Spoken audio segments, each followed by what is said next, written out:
আসসালামু আলাইকুম ওয়া রাহমাতুল্লাহি ওয়া বারাকাতুহু। আলহামদুলিল্লাহ ওয়াসসালাতু ওয়াসসালামু আলা রাসূলিল্লাহ ওয়া বা'দ। সুপ্রিয় দর্শক শ্রোতা ভাই বোন, সালাতুল হাজত কি এবং কিভাবে সালাতুল হাজত আদায় করতে হয়, আজ আমরা সে বিষয়ে জানার চেষ্টা করব ইনশাআল্লাহ তাআলা। হাজত মানে হলো প্রয়োজন। সালাতুল হাজত মানে হলো প্রয়োজনের সালাত। এমন কোনো মানুষ পৃথিবীতে নেই যার কোনো চাওয়া, যার কোনো বিশেষ প্রয়োজন নেই। মূলত বিশেষ কোনো প্রয়োজন, বিশেষ কোনো ইস্যু, বিশেষ কোনো গুরুত্বপূর্ণ চাওয়াকে সামনে রেখে সেটি বিষয়ে আল্লাহ তাআলার কাছে আবেদন নিবেদন করার জন্য, দোয়া করার জন্য যে সালাত আদায় করা হয় সেটাকে বলা হয় সালাতুল হাজত।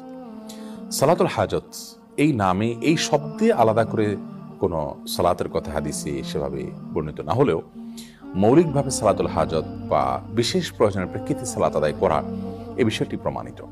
আপনার কোনো বিশেষ চাওয়া আছে, বিশেষ কোনো নিবেদন আছে, আবেদন আছে আল্লাহ তাআলার কাছে, বিশেষ কোনো প্রয়োজন আছে যেটি পূরণ হওয়া দরকার, এটি পূরণ হওয়ার জন্য আপনি বিশেষভাবে সালাত আদায় করবেন, এটি প্রমাণিত।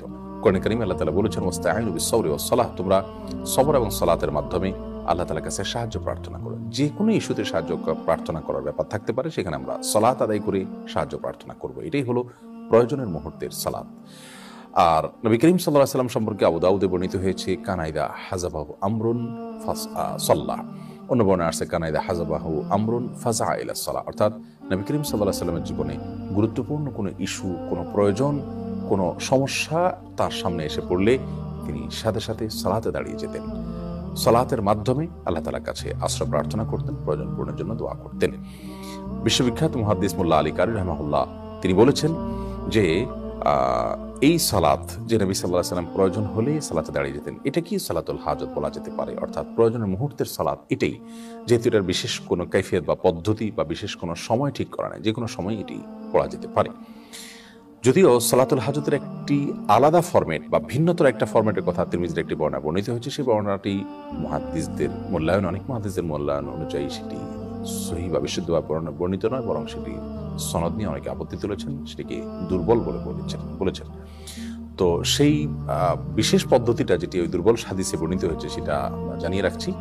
সেটি হলো এরকম যে আপনি কোনো প্রয়োজন পূরণের জন্য সুন্দর করে উত্তম রূপে ওযু করে এরপর দুই রাকাত সালাত আদায় করে তারপর আল্লাহ তাআলা প্রশংসা করে নবী সাল্লাল্লাহু আলাইহি ওয়াসাল্লামকে দরুদ পাঠ করার পর একটি দোয়া পেশ করবেন। দোয়াটি হলো লা ইলাহা ইল্লাল্লাহুল হালিমুল কারীম, সুবহানাল্লাহি রাব্বিল আরশিল আযীম, আলহামদুলিল্লাহি রাব্বিল আলামিন, আসআলুকা মুজিবাত রাহমাতিক ওয়া আযাইমা মাগফিরাতিক ওয়াল গনিমাতা মিন কুল্লি বির ওয়াস সালামাতা মিন কুল্লি ইসম লা তাদা লানা দাম্মান ইল্লা গফারতা ওয়ালা হাম্মান ইল্লা ফাররাজতা ওয়ালা হাজাতান হিয়া লাকা রিদান ইল্লা কাদাইতাহা ইয়া আরহামার রাহিমিন। এই দোয়াটি শব্দের কিছুটা হেরফের সহকারে ভিন্নতর ভাবেও বর্ণিত হয়েছে। মূল জিনিস একই, যে কোনটা পড়লেই মূল উদ্দেশ্য হাসিল হতে পারে। দোয়াটির অর্থটা খুব চমৎকার। সেটি হলো আল্লাহ ছাড়া সত্যিকারের কোনো মাবুদ নেই, যিনি হালিম, যিনি কারীম, যিনি মহাধৈর্যশীল, যিনি মহাকরুণার অধিকারী। সুবহানাল্লাহি রাব্বিল আরশিল আযীম, ওই আল্লাহর পবিত্রতা বর্ণনা করছি, পবিত্রতা জ্ঞাপন করছি যিনি মহান আরশের রব এবং পালনকর্তা। প্রশংসা করছি ওই আল্লাহর যিনি সকল জগৎসমূহের পালনকর্তা। আসআলুকা মুজিবাত রাহমাতিক, হে আল্লাহ আপনার কাছে আমি চাই এমন জিনিস, এমন আমল, এমন দোয়া যা আপনার রহমতকে আবশ্যক করে দিবে আমার জন্য, এবং আপনার ক্ষমা লাভের যে উপকরণ আছে সেটি আপনার কাছে আমি চাই, এবং ওয়াল গনিমাতা মিন কুল্লি বির, সকল ভালো কাজ করার সৌভাগ্য আমি যেন পাই সেটি চাই, ওয়াস সালামাতা মিন কুল্লি ইসম, সকল পাপ থেকে নিরাপত্তা যেন আমি লাভ করতে পারি, নিরাপদ যেন থাকতে পারি সেটা আমি আপনার কাছে চাই। লা তাদা লানা দাম্মান ইল্লা গফারতা, আল্লাহ আমার এমন কোনো পাপ যেন না থাকে যা আপনি মাফ করেননি, ক্ষমা করেননি, অর্থাৎ সব গুনাহ আপনি মাফ করে দিন। ওয়ালা হাম্মান ইল্লা ফাররাজতা, এবং এমন কোনো পেরেশানি যেন আমার না থাকে যা আপনি দূর করে দেননি, অর্থাৎ সব পেরেশানি দূর করে দিন। এবং আমার এমন কোনো প্রয়োজন যেন না থাকে যে প্রয়োজনটা পূর্ণ হওয়ার মাঝে আমার কল্যাণ নিহিত আছে, এবং যাতে আপনার সন্তুষ্টি আছে সেই প্রয়োজন যেন অবশ্যই আপনি পূর্ণ করে দিন। তো দোয়াটির অর্থ বেশ চমৎকার। এমনিতেও আমরা সাধারণভাবে দোয়াটি পাঠ করতে পারি।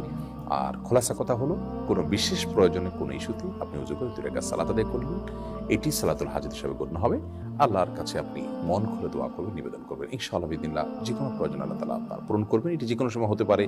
আর দোয়া কবুলের সময়গুলোতে বিশেষ গুরুত্বের সাথে এগুলো করা উত্তম। এই ধরনের দোয়া সালাত আদায় করা এবং দোয়া পেশ করা উত্তম, যেমন ভোর রাত এবং দোয়া কবুলের যে আরো সময়গুলো আছে সে সময়গুলোতে। আল্লাহ রাব্বুল আলামিন সব ক্ষেত্রে আমাদেরকে নবী করিম সাল্লাল্লাহু আলাইহি ওয়াসাল্লামের সুন্নাহকে অনুসরণ করার তৌফিক দান করুন। আসসালামু আলাইকুম।